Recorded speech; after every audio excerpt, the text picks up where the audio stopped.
Hi, friends. So before we dive in, I have a quick favor to ask. If you love what you hear today with Erica Day, I want you to take a second to hit that subscribe button, leave us a 5-star review, and share this episode with a friend who needs to hear it. Your support helps this podcast grow and helps us bring on more amazing guests who are here to inspire and empower you. So don't forget to tag us on social media when you are listening. I love seeing what's resonating with you. And today we have Erica Day, and she talks about profit first because as business owners, small business owners, growing business owners, our biggest struggle is putting our profit first. Even if our business is making 6-7 figures, a lot of times we're putting our profit on the back burner and we're not making what we are supposed to do. And understanding how the bookkeeping works, how we're supposed to be understanding a balance and P&L. So she talks more about this, and then obviously you can contact her to be able to get set up to figure out how they can help your business make a profit. Hello, fellow mompreneurs. Welcome to the Real Moms Podcast, the go-to space for resilient entrepreneurs who are striving for abundant living. I'm your host, Shae Spitz, a mompreneur and a realtor here in Columbus, Nebraska. Are you a mom juggling the hustle of entrepreneurship, family life, and personal growth? Well, you're in the right place. On this podcast, we dive deep into the real, unfiltered stories of incredible women who are navigating the journey of mompreneurship. We'll celebrate the victories, share practical insights, and acknowledge that it's okay to face challenges along the way. Success isn't about the destination. It's about the journey and the growth we experience as we balance our careers and the chaos of family life. Whether you're a seasoned mompreneur or just starting on this exciting path, join me and our amazing guests as we explore what it truly means to be a resilient entrepreneur striving for abundant living. Get ready for real, raw, and remarkable conversations that will inspire and uplift you. Because here at the Real Moms Podcast, we believe in the power of community, authenticity, and the strength that comes from embracing the journey together. So grab your coffee, find a cozy spot, and let's dive into the world of mompreneurship. This is the Real Moms Podcast, where we celebrate the hustle, honor the struggle, and thrive as resilient entrepreneurs living abundantly.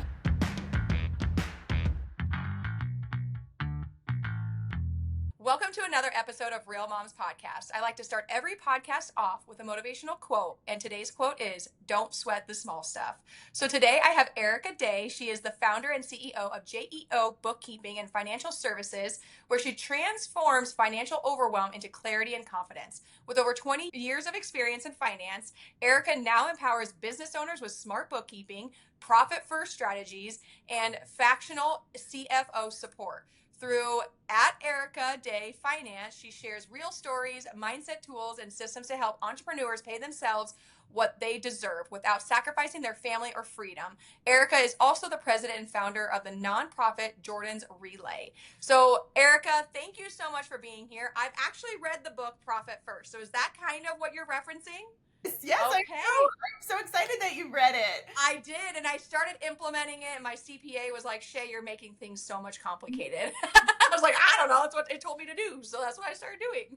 Yeah, let's dig into that later on, because that's a common reaction from CPAs, but it's not complicated. It's so interesting. Okay, so a couple things. I know we obviously talked off screen about this, but tell me your story. And 20 years, that's obviously a long time. And you also mentioned some family hurdles have come up, and then obviously here recently as well. Can you elaborate? Because I want people to know that it's not always easy.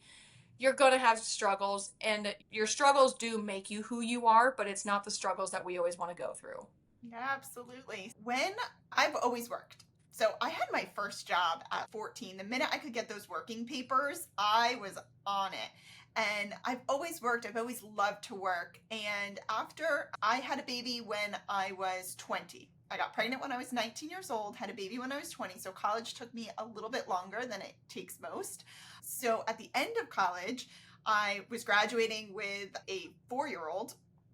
And I got a job at Dow Jones, and it was a great corporate job. I was making incredible money for someone my age, and I was working insane hours. I was often picking up my daughter from daycare at 7 p.m. at night, dropping her off at 8:30 the next morning, and I really just didn't love the life I was living.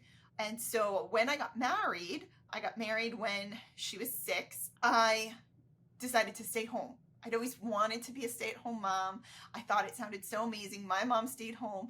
I lasted like 6 months. Yeah, I can't do it. There's no way. Honest to God, anybody who's a stay-at-home mom, 100% props to you, because I feel like you lose your identity, you lose who you are, and especially if you have that like entrepreneurial drive. Ooh, not possible. No way. Sorry, keep going. No, but it was a turning point for me because every job I'd ever had, I was always trying to fix their systems. Like, even as like the bagel girl at 15 years old, I was like, I feel like you could do this better. And I'm telling some like 40-year-old owner how he should run his shop. And then, like in Dow Jones, I was like, I feel like your systems are old and complicated. You guys are also old and using Microsoft, and we could do this better, right? I always had like ideas to do better. So after I decided I couldn't stay home anymore, I definitely didn't want my old life back either.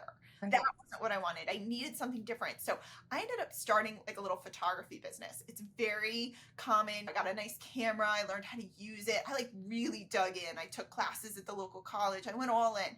And from that, I grew from the basement to like a little studio that had no windows outside my home to then a 2,500 square foot studio space.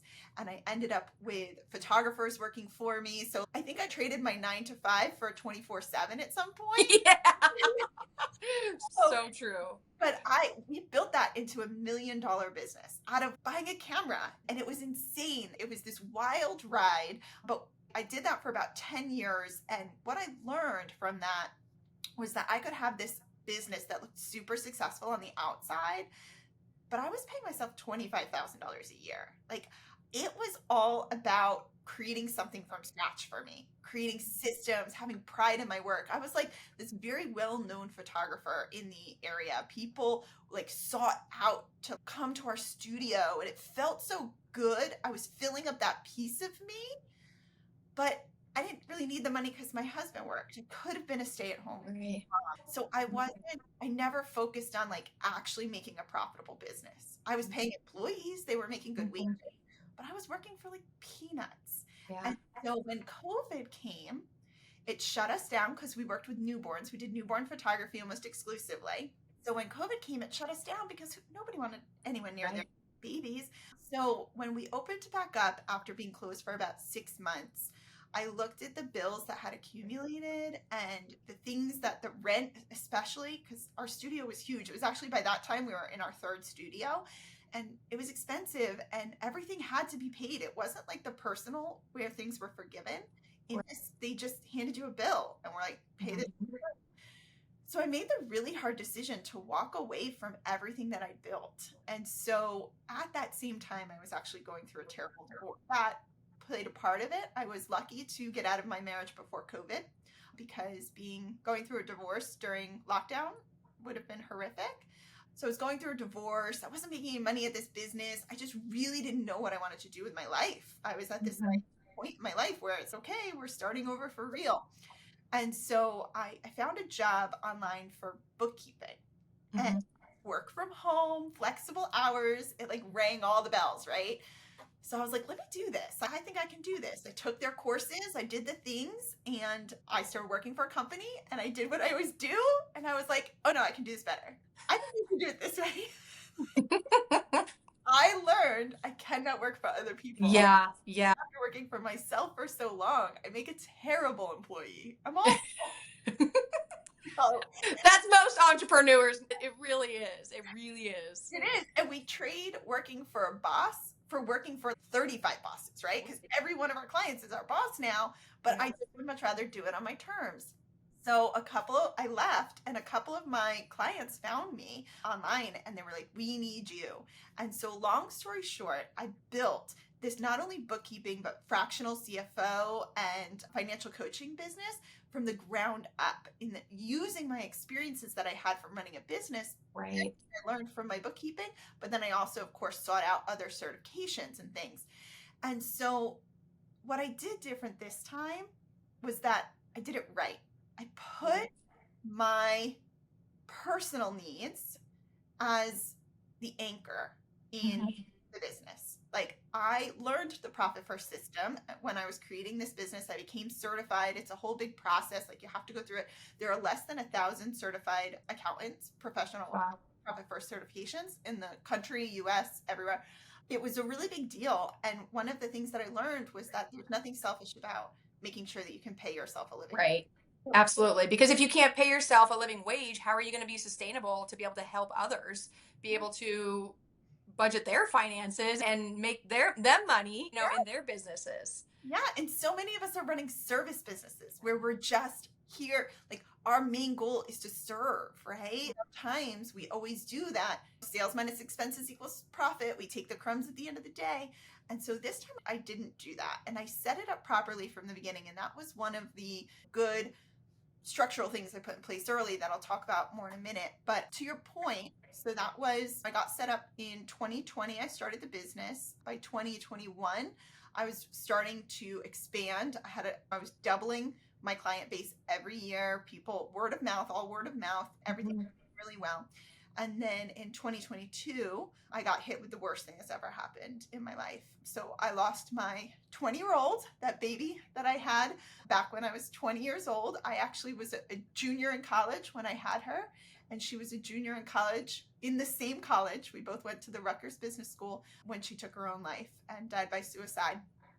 And obviously, there's so much more to that story, but something like that, owning my own business rocked my world. And one of the things that I really learned from that is life is short.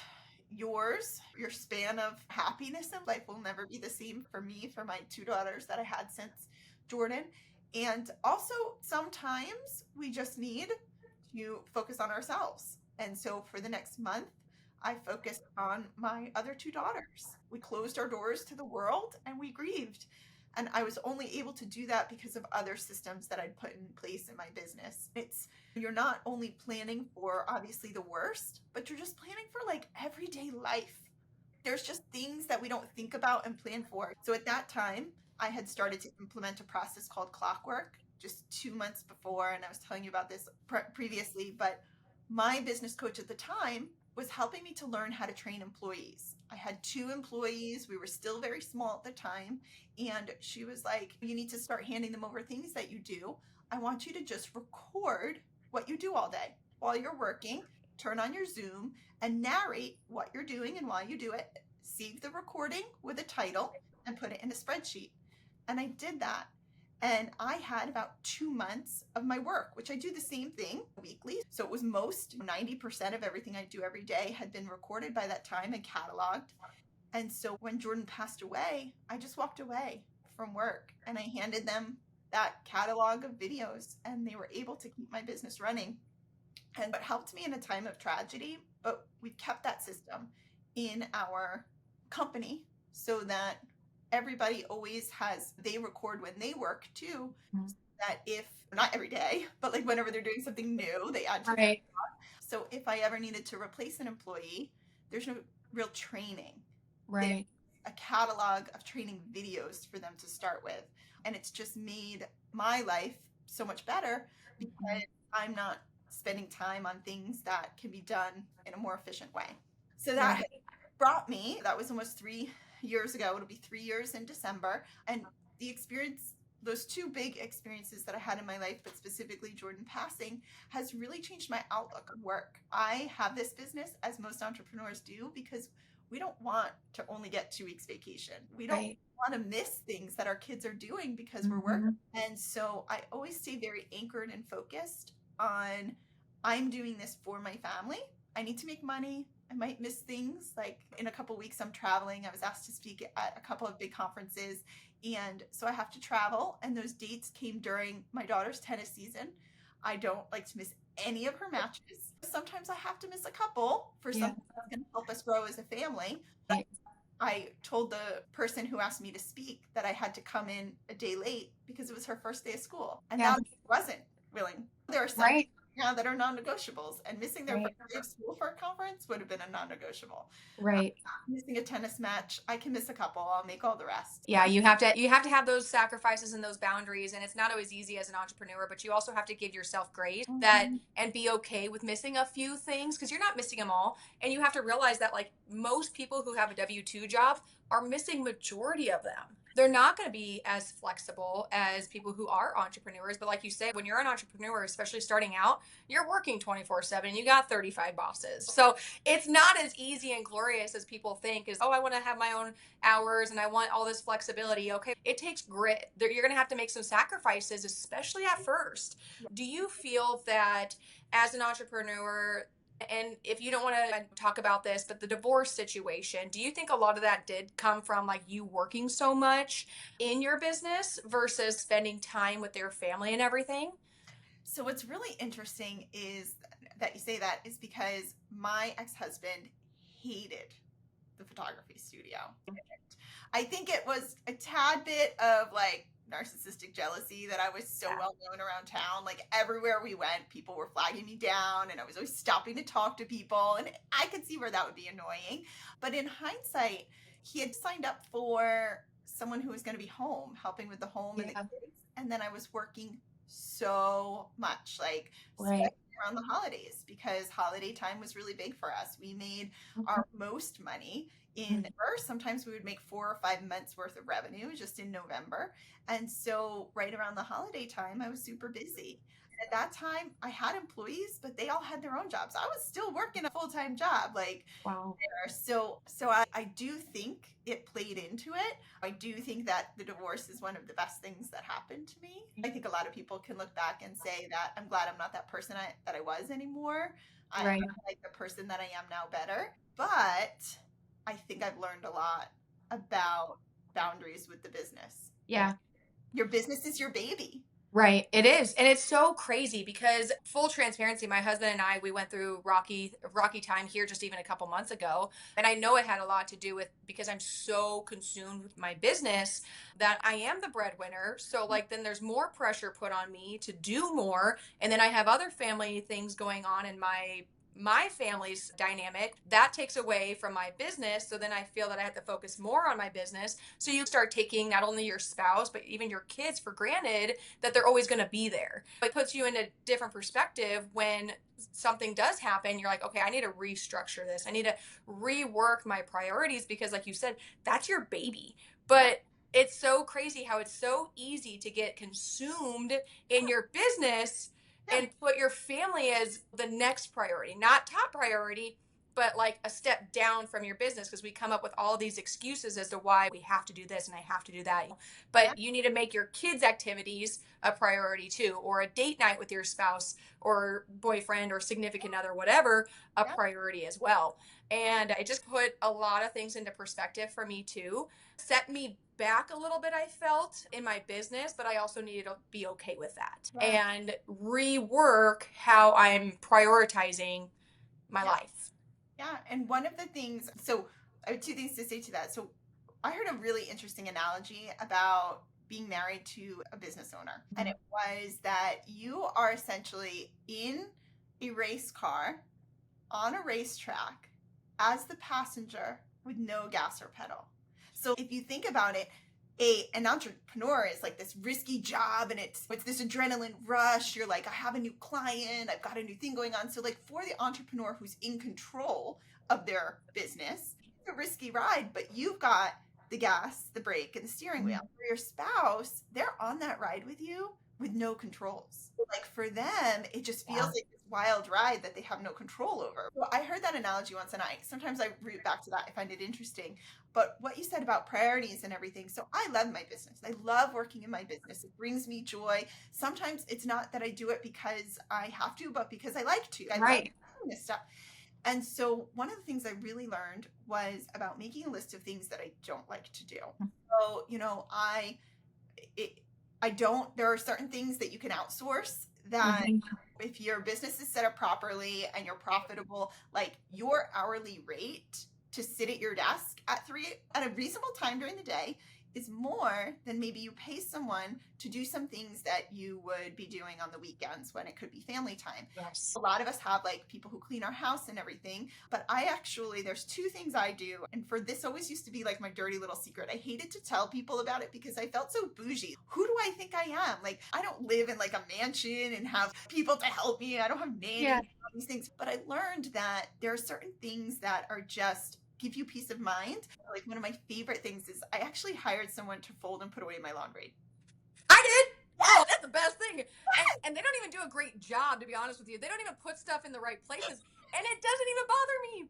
I'm totally fine with it. People are like, "Oh, how do you do that?" I'm like, I sleep really well at night because I don't have to worry about it." 100%, me too. And what I was finding was like I would get through the washing, the drying, and then it would sit in the Oh my gosh, that's me. yes, That I can wash and dry all day. Putting it away, that stuff will sit folding there it for and putting it weeks. right. And you know what?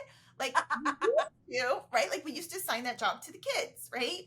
And Yeah, my kids do have chores. They help with the dogs. They do all the various things. But to me, I was like, this is a job I really hate it. and because I'm like then putting it on my kids because I hate it, that didn't feel good. It didn't feel like a learning experience. That felt like outsourcing. So I was like, why am I going to outsource this to the girls when I can outsource it to someone else? And yeah, she mixes up our clothes. Like sometimes I find my daughter, my middle one is 16, and I will literally be dropping her off at school and be like, dude, that's my shirt. And she's like, I want to put it in my closet. Like, dude, you're supposed to Oh yeah. exchange. Like you're supposed to exchange, but I don't really care. And again, I'm not sweating the small stuff. So my kid wears my shirt to school. Like we laugh about it, and now it's a funny joke. Sometimes when I catch her in my underwear, I'm like, okay, too far. Yeah. Totally fine. I know that. But yeah, so that's one thing that I do. And as I've started to talk about it, I hear so many other people that do it, but you're afraid to say something because you're like, I'm not bougie, I'm not whatever. The other thing that I did is when I hired a VA, I included business and personal. And I always felt like a little uncomfortable, but having someone to help you just make your phone calls, to set up appointments for you, it feels silly, but the amount of time that you spend on Yeah. what I was finding was that I was procrastinating those things. So I wasn't doing them because I didn't have the accountability. And sometimes just talking to another person gives you accountability. Like I'm running out of contacts. I put it on our list of things that we keep. We talk every Monday. I was like, I'm running out of contacts. And I'll tell you a funny story in a second. And it's not that I wanted her to do it. It's that now I have an accountability partner. And every time we talked, she was like, did you order contacts? I was like, I have to go make an appointment. She's tell me the eye doctor. Like I had an appointment then on my calendar on Wednesday, went to the eye doctor, had contacts. Like it was so funny because she reads my email, my personal and business. And in my personal email, I kept getting a notification from ADT, like my alarm company, saying your battery's low, your battery's low. So one day a new battery shows up at my house and Love I'm it. like, what is this? And I ordered you a new battery. I saw you were not doing I love that. well, it's not a huge amount of money. It doesn't cost she doesn't spend a ton of time. But honestly, for me, I would much rather have somebody else make 4 hours of phone calls for me a week than me to spend time doing that. Or I the tennis matches. So I have somebody who does my laundry too. Or they come every other week. So I keep it washing and drying, and then I let it sit there, and then they'll put it away. That's just what works for us. Yes. And then I also have a VA as well. She doesn't make the phone calls for me, but she's doing all of my marketing. She's doing all of my postcards. She creates videos for my listings and all sorts of different things. So those are things that I've never enjoyed. I'm not good at them. And so for me to be able to pay her $4.55 an hour, Yeah. no brainer. You know what I mean? So you have to realize, like you said before, what your weaknesses are. And even at home, like it's okay to not like laundry. Mhm. And if it was up to me, I'd probably be paying somebody to do my food because I hate cooking. But my husband does it. He Yep. doesn't hate it, but he's fine with it. And we're eating healthy and stuff like that. So thank God for him. Otherwise, I'd be having somebody else making my food or something And because I have clients who do that. They have someone that comes 3 times a week and they eat leftovers the other nights. And for them, that's their thing. Like maybe they're fine folding their laundry, but for them, that's their thing. Life is just short. And there's this onus put on moms, especially, I think, especially with like social media and just the different influencers that are out there. Like, even if you don't watch them, there's a culture now of we can do it all. I am a successful business person. I can be this mom that attends everything. I'm going to be on the PTA. I'm going to have a yard that's clean. I'm going to have a house that's clean. And there's just this image out there that is totally unattainable. Yeah. And for me, yeah, I can have a clean house with some help. Yeah, I can absolutely. with some help, and Yeah. I'm not going to have any shame around that. And it frees me up to do other things. And that's because, honestly, I've implemented systems in my business that Yeah. give me that. And so Right. in the Profit First system, I know you and I talked about it a little bit, that there's a profit account, and you allocate to that profit account, and then every 3 months you're supposed to take half of that and spend it on a celebration. It's not supposed to go to bills. And so I do use this system, and every 3 months I take out half of my profit account, and it's usually what I use to go away with my girls. And I Right. do it very guilt free, because Mhm. this is money that is supposed to be used for some sort of celebration. And I've earned it and I've set it aside. And then the other half of the money stays in the business for savings, Right. emergency stuff.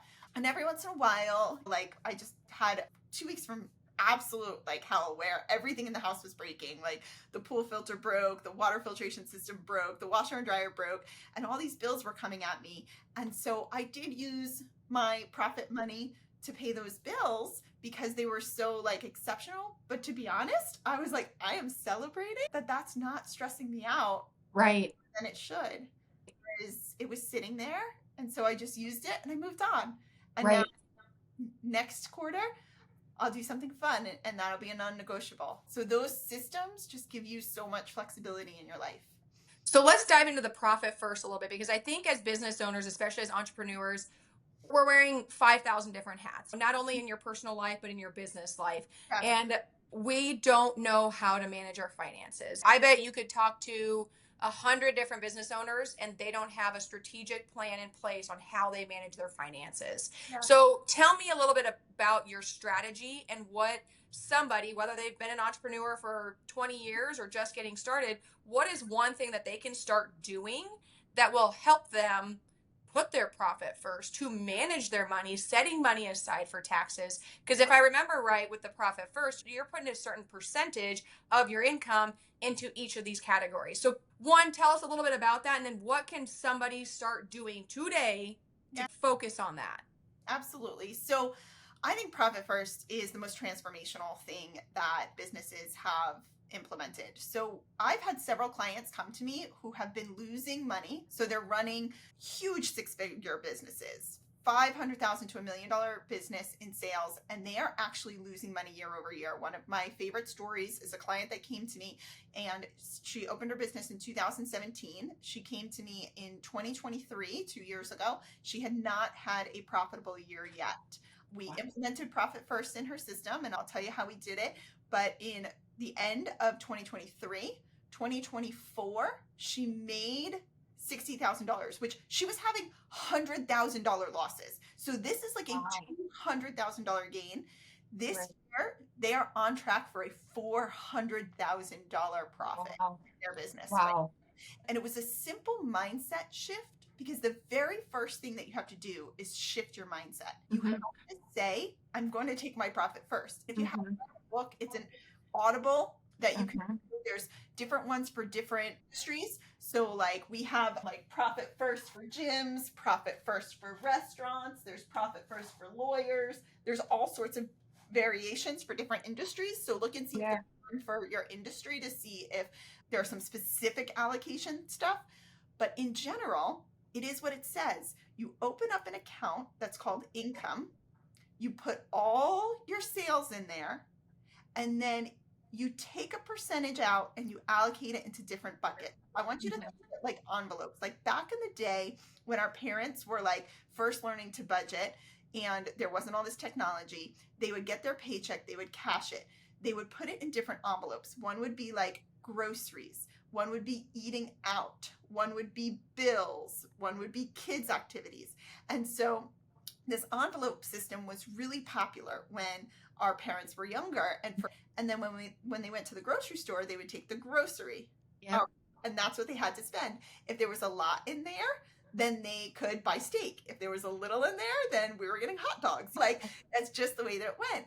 And so with your business money, you dump everything into this income account, and then you allocate it into different buckets. There's 5 standard ones: profit, owners, pay, taxes, operating expenses, and then we usually use a vault one.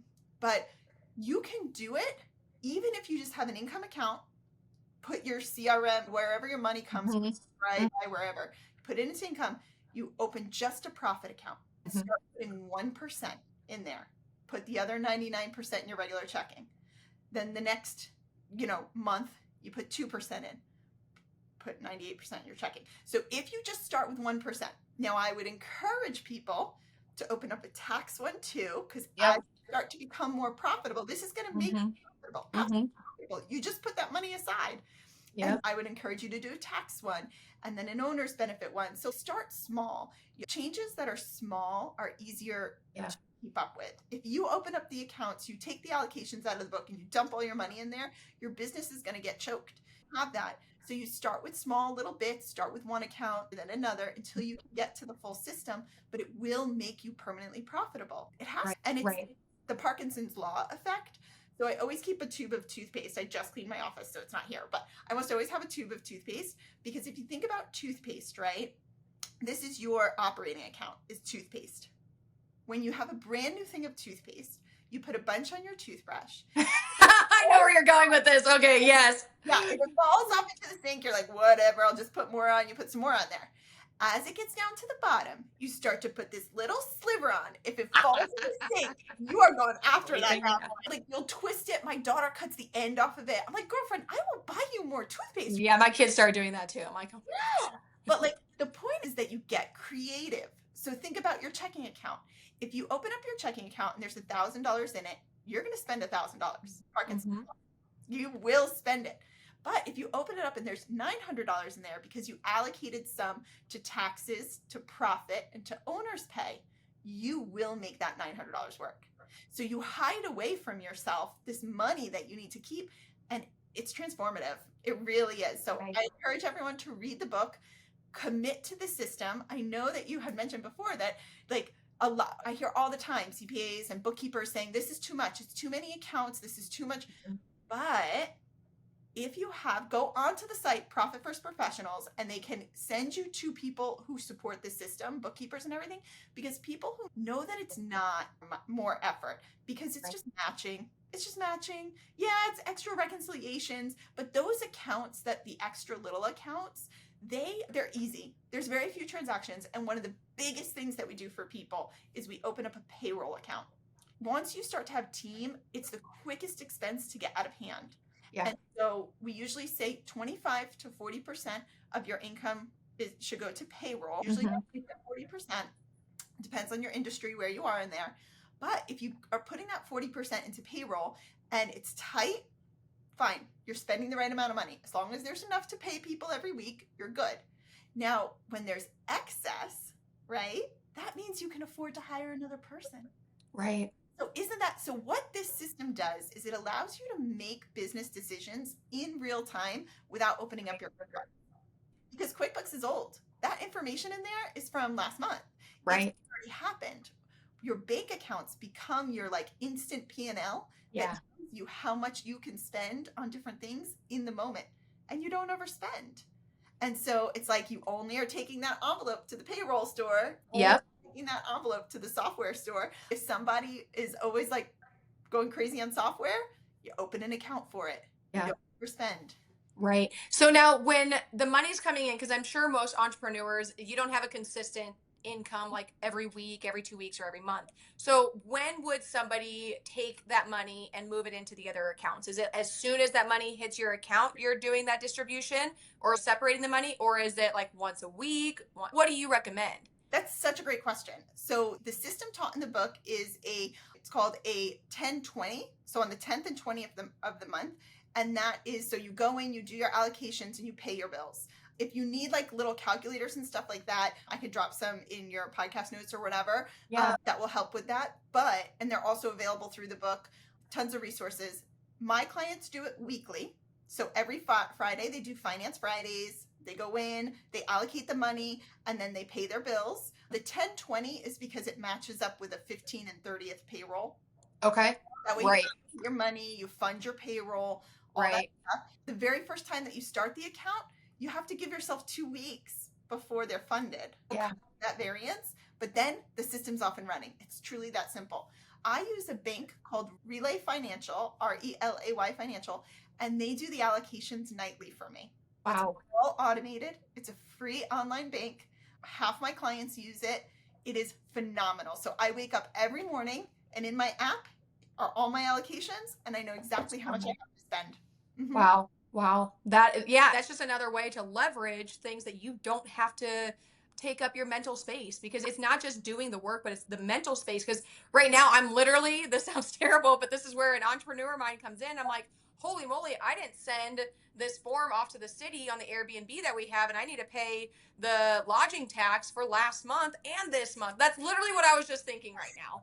Yes, that's our And I entrepreneurial. apologize, but that No, change is going to go. you better write that down. You Yeah, better put it in I your. know. But I also do this like on our investments, our rentals that we have. When that money comes in, I don't do the profit and all of this. I have three different accounts. I have obviously the income, and then the expenses come out of that too. But immediately I'm putting money into the maintenance, and then I put money into the taxes. As soon as that comes in, I leave enough in the profit account for the mortgage and the regular bills that come out, and then the rest, or a certain percentage, I move over to the taxes, and a certain percentage I move over into the maintenance. Because just a couple months ago I had to pay $9,000 for a whole new HVAC system for one unit, and I'm like, oh my gosh, there goes all my maintenance account. I gotta stock that thing back up. Yes, but But it's there for you. And it takes so much stress out. Like it it's does. there for you. And that's the purpose of the tax account, is because as you become more profitable, you're going to have to pay taxes, and everybody grumbles about it at tax time. But the thing is that if you just squirrel the money away, it's there at tax time. We always tell people to over allocate a little bit, and then whatever you don't pay in your quarterlies, whatever you have to pay in extra in April, if you just take it out of the tax account, and it's no sweat. Or what's really nice is when you have that money sitting in your tax account, and then your CPA says, hey, you're having an over amount of this amount. And I'm like, hallelujah. And he's, do you want the money, or do you want to apply it to next year? I'm like, apply it to next year, because that money's already gone and out. I don't want to think about it. I don't want it in my account. So apply it to next year, because that was what we did the year before. Plus I have payroll and I have all those. I'm still paying my taxes. It's not like I didn't pay taxes and I still got money back. Not how it went. I paid my fair share.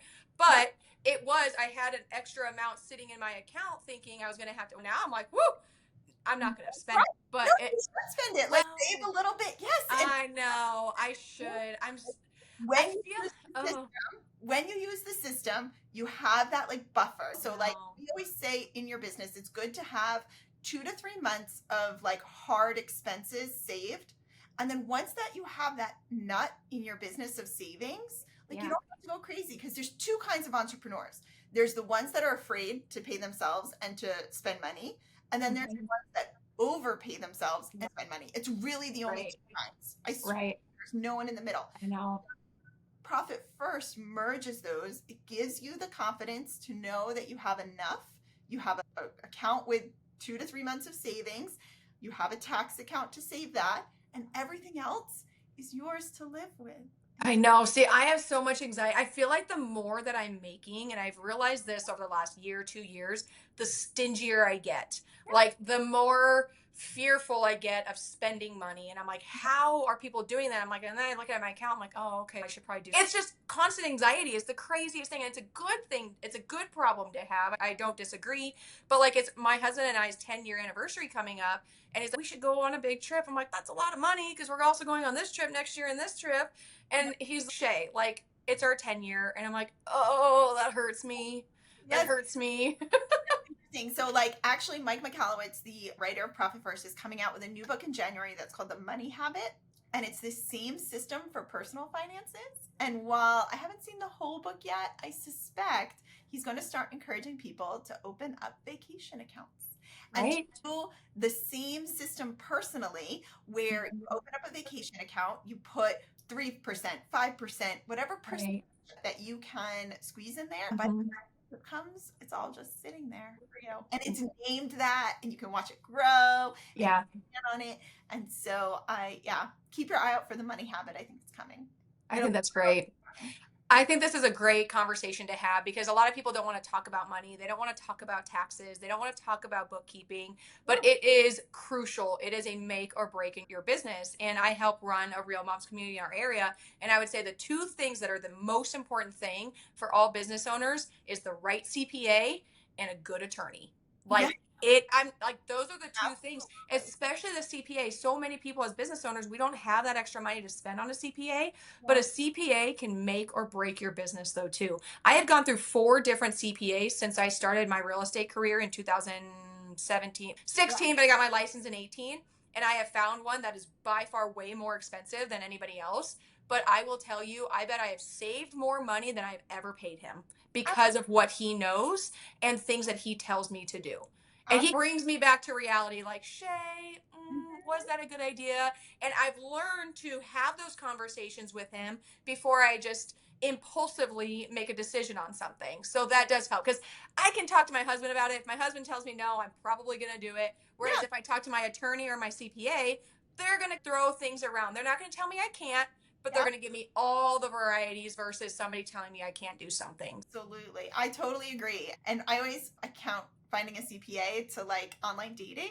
You have Yeah. to, you got to chat up a few, you got to Yes. the right mix. Like some CPAs are more like strict and that might feel good for you. Some are like Yep. super lenient and that might be what you're looking Yep. for. Some like walk the gray line and that might feel more comfortable. I always Yep. tell people to like date a few and see what Right. your like threshold is. Yep. I always say to have a really strict bookkeeper and a little bit more lenient CPA.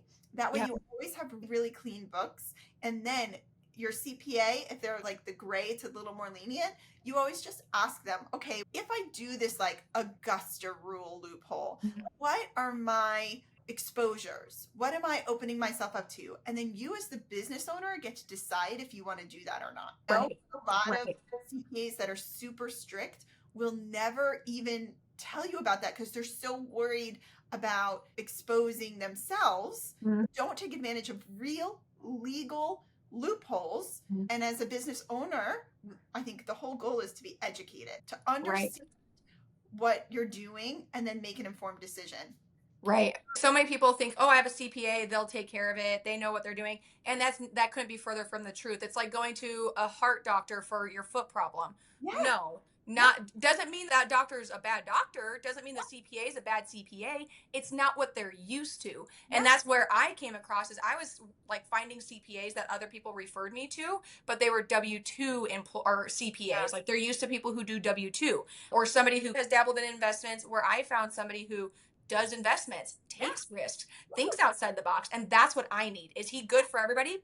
Absolutely not. Yeah. And so people need to realize you cannot rely solely on your CPA because they don't know your business the way you do it. Even though I found a great CPA, I know he does not know my business the way I do. And Absolutely. same with the doctor. If you go to a doctor and they tell you something, but you have this instinct that just doesn't sit right, because Nope. unfortunately, I have this situation that occurred. My cousin's 4 year old he's got a lump on his neck, and they had gone to the doctor 3 different times. The doctor's nope, it's fine, it's fine. And finally, my cousin was like, "It's not fine." They went to a different doctor, and it's cancer. 4 years old, just found this out this last week. Oh, They don't know what kind of cancer, they don't know how bad it is, they don't know if it's contained, nothing. And that's a whole you nother have thing. to That's trust your intuition. you Yeah, have to. And as much as I don't like CPA and taxes yeah, and all those stuff, the more you learn, the more interesting it does get. Because then you find these loopholes and then you're saving money. And that's always fun. I love saving money. I love making more money. I yes. love having a profit. And Oh, yes. And one of our favorite things is the financial coaching. We do this like awesome 3-month program that we put CEOs through where we break down their financials. How do you understand a profit and loss? The key one is how do you understand a balance sheet? Because the balance sheet is like this black hole for business owners, but it's where all the things hide. It is truly where you can find out if your business is healthy. So we teach you your profit and loss, but we really teach you your balance sheet. We teach you how to do the profit first system. We teach you what questions to ask your CPA because so many times it's not that the CPA doesn't right, know, they just didn't know you wanted to know. So you have to make sure you're asking the questions. Can I deduct this? Does this apply to me? This, that, and the other thing. Like they don't just assume that right. you want to do everything or you don't. You need to ask the right questions. Really cool program, and we clean people up So many people come to us that are like super messy. It's my favorite kind of client. Like the people of like super messy bookkeeping. I don't know why we attract them, but we just love them because as I was telling you, I don't know if I said it in the show or beforehand, I love to create systems and create order and have new ways of doing things. So I love taking like a mess and making it simple. Right. That's so I really encourage people, like, even if you feel everything's really chaotic, you don't understand your numbers, all those things, just simplify everything. First system, reorganizing your chart of accounts in a way that makes sense to you, and then asking the right questions of your CPA. And I tell you, it's like having your laundry done. It is this like relief. You're like, it's done, it's clean, it's put away, Yeah. it's not on the couch anymore. And you can Yep. do the same thing with your money. Keep it clean, put away. So in your business, so you have bookkeeping business, you're obviously you do CPA, tax return, stuff like that. Do Oh, tax. you don't. No, we outsource all of it because I encourage people not to have their bookkeeper and their CPA in the same firm because you want checks and balances. Because when the bookkeeper works for the CPA, they're often afraid to question things that like are in the books. There's like a lack of checks and balances when they're all under one house. So we encourage people to keep it separate. We have CPAs that like work with us, but we usually work with like your CPA or recommend some, like you said, dating. So what we do is I have a team of bookkeepers. There's, gosh, I think we're up to 8 right now. So we have a team of bookkeepers. Then we have what we call fractional CFO. So we have client success managers that like pay clients bills, report to them weekly, help them with their strategy and their business and forecasting, budgeting, all that stuff. And then we have the financial coaching. So we have 3 little arms of our business. Yeah. And our whole goal is empowering CEOs to understand their finances. Mhm.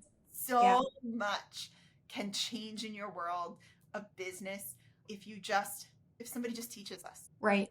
If you learn a simple system that helps you to feel empowered with your money, everything can change for you. You can Especially when it comes to like, when you say simple. I always tell people like you got to break it down Barney style for me. I was not an A student. It was not. I was not that way. I think I've done very well, but in all reality, you got to break it down Barney style for me. I need to be able to understand it on the 3rd grade level because then if I understand it and I can teach it to other people, yeah. Now I know what I'm talking about. So that's where it's at. Yeah. So for somebody who's, and maybe even myself included, what is like financially, do you have a set fee for bookkeeping and what's your coaching look like? Run me through what that looks like. Totally. So the bookkeeping is based on how big your business is. It starts at $350 a month for businesses that are under, I think, $300,000 in sales. Okay. And then for businesses, it gets up to, we have clients that are like 10 to $15 million in sales, and those are a bit more. Our average bookkeeping is typically around $500 to $700. Okay. For the middle range of $500 to $1.5 million. But right. $500,000, $300,000, you're usually like $350 a month. Our financial coaching program, which is like my favorite, and during that we do teach bookkeeping. So like people, not only so that you can do your own bookkeeping, but so that you can check and balance your bookkeeper. Yeah. You know if they're doing a good job, like you just trust. Yeah, I don't know, because I don't want to know how to do it necessarily. I don't want to do it, but I do want to understand how to, so that way when I'm looking at a P&L or a balance sheet, like I know what I'm looking at and I know if there's something wrong. Yes, we do QuickBooks audits all the time, and we'll actually teach other people's bookkeepers how to do it properly. Hey, you're putting this in the wrong spot. It actually needs to go like this. So that program is $3,000. It's 3 months long. It's $1,000 a month. And the great thing about that program is that it's 2 one-on-one calls with me a month. And so it ends up being 7 calls in total. But my team does a lot of the stuff during that in the background. So we'll analyze your stuff. We'll create some spreadsheets for you. We'll simplify your chart of accounts. We do a lot of the heavy lifting. And then you as the CEO just need to learn, absorb, approve, those kinds of things. It's very, very empowering. So that's our financial coaching. There's usually a wait list for it. So right now, we have a couple more spots for this year, but we do already have a few people on the wait list for February of next year. That's a really popular time to like refresh. And then the fractional CFO is in between those. So our average fractional CFO client pays us about $1,500 a month. And really one of our employees is stepping in to be your CFO. They're going to help you to create a budget. Are you on budget? Have those, like, we call them like board meetings. Okay, you got to sit down with our CEO and report on your finances. Here's what it is. Like, what needs to be changed? How is this looking? What do you see? You get like a board meeting in that package level. Yeah. So it's all, Interesting. yeah, it just, and if you haven't worked with a true financial coach before, it's an experience where you set yourself up for success. So many people don't really understand, what am I going to take in next month? When am I going to run out of money? That's the big Right. question people come to us. Like, what can I pay myself? We're going to run out of money. And Right. let's figure that out. We usually figure that Mhm. out by week 3. And a lot of times people hear this amount of money and they think, oh my gosh, that's so expensive. But what they're not focusing on, and most entrepreneurs do, but you got to focus on what are you going to gain from this? That $3,000 of money could save you 10, 20, 30, 40, $50,000. Believe me, I've lost a whole lot more than $3,000 in my career.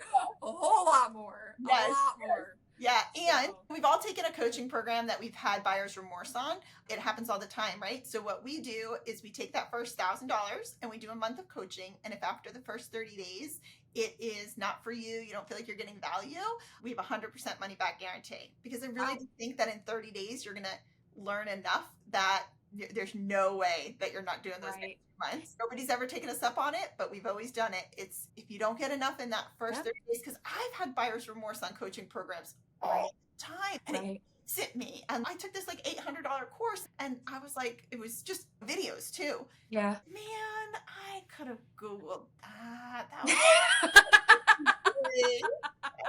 dumb. Like I drank that Kool-Aid. So true. Oh yeah, I drank a lot of Kool-Aid. And even for me as a real estate agent, I do 100% satisfaction guaranteed. Yeah. Unfortunately, I have had one person take me up on that, but it was a mutual agreement. Like it wasn't working for either one of us. He wanted me to answer phone calls at 10:30, 11 o'clock at night, 5 o'clock in the morning. And I was like, I'm not. He's like, then that's not going to work. I'm like, then we're out. Yeah, Yes. it's not working. It's not working. Divorcing clients is a must, and it works out. It's a must. We've Yeah. 2 clients in our business too, and again, both agreed on both sides. Like, this isn't Right. a good fit. It's fine. Right. There was no hard feelings. It was Right. it was way easier than divorcing my husband. I was Yeah. like so much easier. But like it happens and it's not a big deal, and we all move on, and we even like made recommendations. We're like, I feel like this person enjoys those kinds of things. So let's go Right. find Yeah. the same Pass them off to somebody you don't really like. Like that person's also miserable. So why don't you go work with them? go together. You guys will be great. Perfect. Yeah. Perfect. Yeah. All right, Erica, I truly appreciate all that you've shared. Obviously, you've had a lot going on in your life, from obviously creating a business, a multi-million-dollar business with photography, and then going through a divorce, and then COVID and your daughter, and then recreating a new business. But I can't thank you enough for being here. If there is one thing you could give advice for, whether it's a younger self or somebody listening, what is one piece of advice you would give? Oh, I loved how you opened the show to not sweat the small stuff. I really used to be the person who, and I still get overwhelmed. I still feel like, how am I going to do this today? I say to my girls all the time, we can do hard things. It's one of the things that I picked up after Jordan died. We can do hard things. And I never thought that they were listening because they Girls and right. And then one day we were driving in the car and they were talking about how they were playing Fortnite and somebody was chasing them, and all of a sudden they said to each other, we can do hard things. And I was like, oh, they listen. They do listen. I know. Yes, I love don't sweat the small stuff, and also we can do hard things. Yeah. My youngest, we were teaching her how to bike a couple of weeks ago, and she fell and she was crying, and my son came up and he goes, Braylon, don't worry. The more you fall and the more you get hurt, the stronger you get. I'm like, oh, okay. All right. I like this. I know you got that from somewhere. It was super cute. But okay. So if somebody's wanting to get your services, talk to you, coaching, all that, where can they go? So our website is jeafinancial.com. So it's my 3 girls, Jordan, Emma, Abby, financial.com. So jeafinancial.com. And then my email is just Erica, ERICA, at jeafinancial.com. And we would love to hear for services, but we also are so happy to give value. We're happy to answer questions on Profit First, to connect you with other Profit First professionals that might be a good fit. Just reach out. I feel passionate about helping small businesses win, women, mom run small businesses. Absolutely. Let's rock it. Awesome. Thank you so much, Erica, and you have an absolutely wonderful day. Thank you. You too. And that wraps up another inspiring episode of the Real Moms Podcast. A huge thank you to our incredible guests for sharing their story and insights today. If you found value in today's conversation, don't forget to hit that subscribe button so you never miss an episode. And hey, sharing is caring, right? Share this podcast with your fellow mompreneurs, friends, and anyone who you feel could use a dose of inspiration. Share it on your social media as well. But most importantly, if you found this episode helpful, please leave me a 5-star review. This helps get our information out to those who have never heard or seen us before. Are you feeling inspired and you're sure that you could add some value to the podcast? Shoot me a message and let's talk. We love hearing from you. So connect with us on social media. Tag me at Shae J Spitz, that's ShaeJSpitz, and share your thoughts and takeaways, or even suggest topics you'd like to have us explore more in the future episodes. Remember, you're not alone on this journey. Your resilience is your strength, and your pursuit of abundant living is truly remarkable. As always, keep thriving, keep growing, and keep embracing the beautiful chaos of being a mompreneur. Until next time, take care, stay real, and keep living abundantly.